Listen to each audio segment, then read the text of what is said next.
Today our heroine is about to have a life-changing event as her computer breaks down before her eyes. She is upset because this is before a large merger. If she doesn't get it fixed, she's definitely going to be fired. Her coworkers both suggest that she should go see the boss on what to do next and receive further instructions. The boss, thankfully, is close at hand. So, she goes to talk to him and reports her broken computer. The boss gives her the bad news. She's going to have to leave the confines of his autocratic leadership, and that she's going to have to see somebody far worse outside. Something far worse than a college teacher's job. She's taken aback by this comment, because could anything be worse than teaching college students? He assures her that there is something far worse, and it is called IT department. Here we see the laissez-faire boss and his secretary, both not working. In fact, you could be saying that they're doing nothing, playing Flappy Bird even. How is anything getting done? The autocratic boss takes a minute to assure everybody that it is in fact the worst place he could possibly be working. It is a land without rules, without deadlines.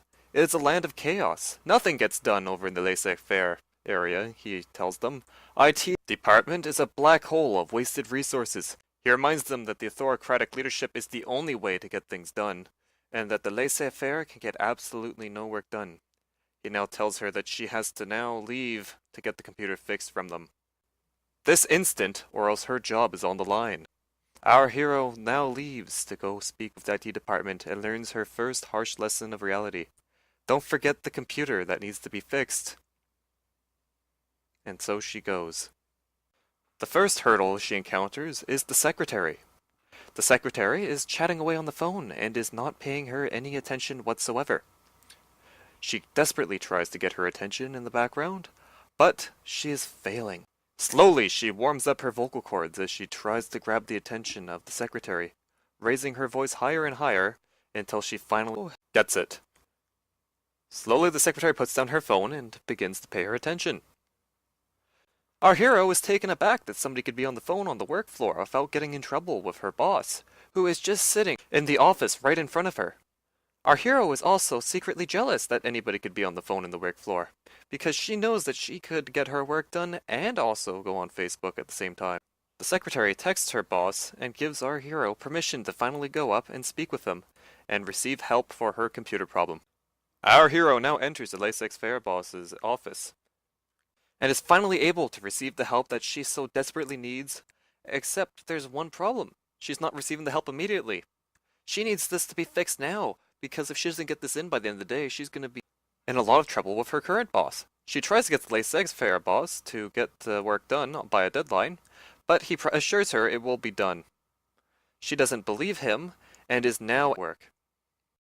She takes away his phone and begins to yell at him about the unprofessionalism of the laissez-faire, and about the autocratic way is the only way to work. Our laissez-faire boss rebuttals her opinion by explaining to her that the laissez-faire do in fact get the job done.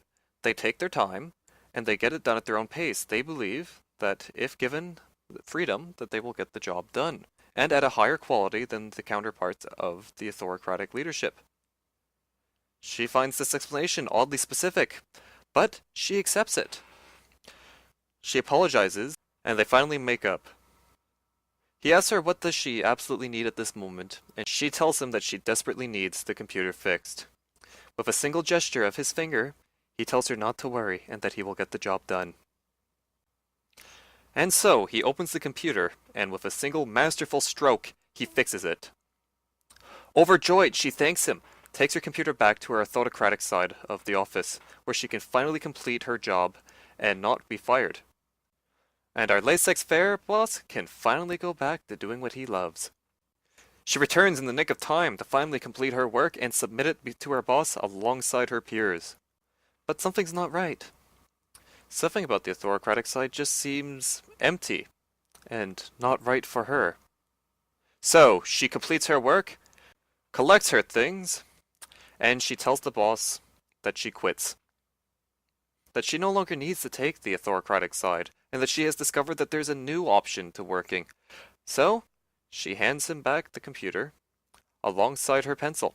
as she resigns and seeks new employment alongside a new workforce and a new work ethic that works for her. Back in the IT department, now that all their work is done for the day, they've decided to slack off but receive a surprise visitor. Our hero asks them for a job, and the laissez faire boss gives it to her. Finally free from the autocratic boss's ever-watchful eye, she decides to make new friends and to get work done, but this time at her own pace and among new friends.